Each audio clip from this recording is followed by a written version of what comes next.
Assalamualaikum warahmatullahi wabarakatuh. Di episode kali ini kita akan membahas tentang buku 7 kebiasaan manusia yang sangat efektif yang karya Steve R. Covey. Perkenalan, saya Nizar dari channel Tukita. Selamat datang di Nizariat.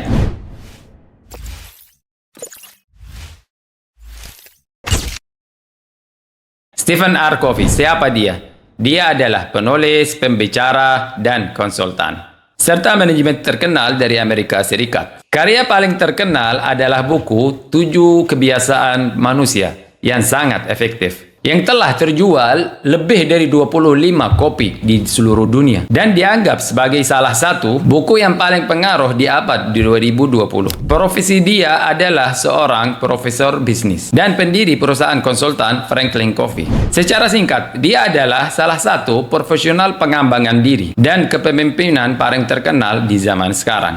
Dan bukunya 7 kebiasaan itu telah mempengaruhi kehidupan jutaan orang.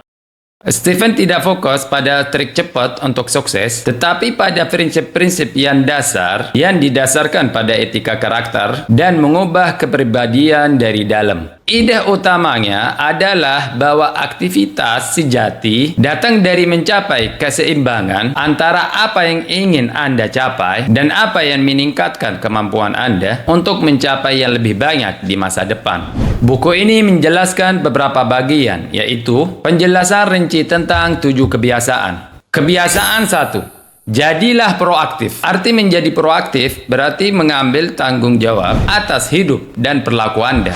Anda bukanlah produk dari keadaan Anda, tapi produk dari pilihan Anda.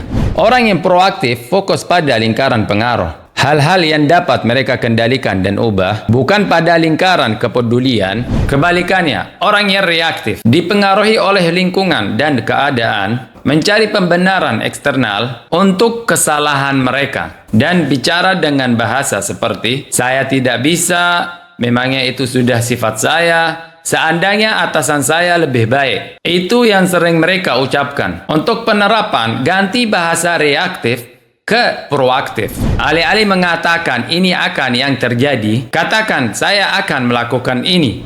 Fokus pada energi Anda, pada apa yang dapat Anda ubah. Kebiasaan kedua, mulailah dengan akhir dalam pikiran. Bayangkan akhir hidup Anda. Apa yang ingin orang katakan tentang Anda di pemakaman Anda. Kebiasaan ini berkaitan dengan visi yang jelas tentang tujuan hidup Anda. Ini tentang membuat misi pribadi yang menunjukkan nilai-nilai dan tujuan utama Anda yang ingin Anda jalani. Untuk penerapannya, tulis pernyataan misi Anda pribadi. Tentukan siapa Anda, apa yang Anda capai, dan apa yang ingin Anda capai dalam hidup Anda di berbagai tingkat, pekerjaan maupun pribadi. Jadikan pernyataan ini sebagai panduan untuk semua keputusan Anda. Kebiasaan 3. Utamakan yang utama. Kebiasaan ini adalah implementasi praktis dari 2 kebiasaan pertama tentang mengelola waktu dan energi berdasarkan prioritas yang telah Anda tentukan dalam kebiasaan kedua. Kebiasaan 4, yaitu berpikir menang. Ini adalah kebiasaan berpikir kolaboratif. Anda mencari keuntungan bersama dalam semua interaksi Anda. Menang bukan sekedar teknik, tapi kerangka kerja lengkap untuk interaksi manusia. Pola pikir lainnya, saya menang, Anda kalah. Itu mentalis kompetisi yang merusak. Saya kalah, Anda menang. Itu adalah mengalah. Ketika dua pihak bertengkar dan menyebabkan kerugian bagi semua orang, saya hanya peduli dengan kemenangan saya, tanpa peduli apakah Anda menang atau kalah. Itu yang disebut menang di buku ini. Untuk penerapannya dalam negosiasi atau hubungan, selalu cari solusi yang memuaskan semua pihak. Berani minta apa yang Anda inginkan, dan berempati dengan pertimbangan kebutuhan orang lain. Kebiasaan kelima, berusaha memahami lebih dahulu, baru dipahami.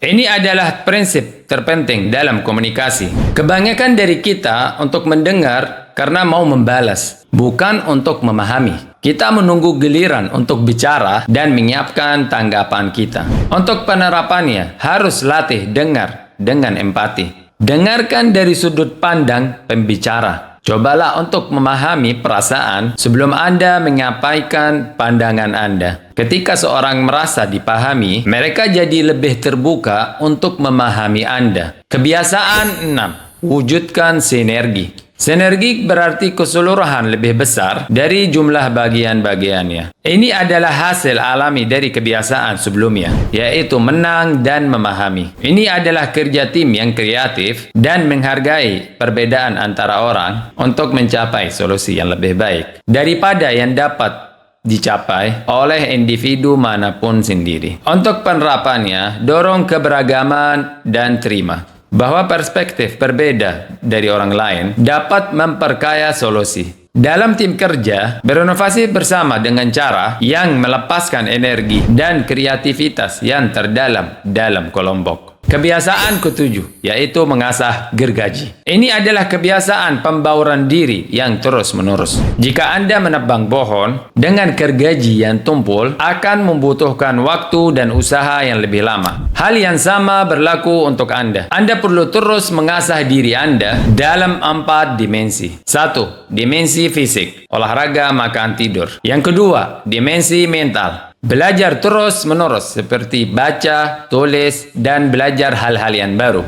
Ketiga, dimensi sosial atau emosional. Membangun hubungan yang bermakna seperti melayani, berempati, dan komunikasi. Keempat, dimensi spiritual, yaitu memperbarui inti diri Anda, seperti ibadah, meditasi, atau seni. Untuk penerapannya, sisakan waktu untuk diri Anda dalam keempat aspek ini. Ini adalah investasi yang meningkatkan efektivitas Anda dalam semua kebiasaan lainnya.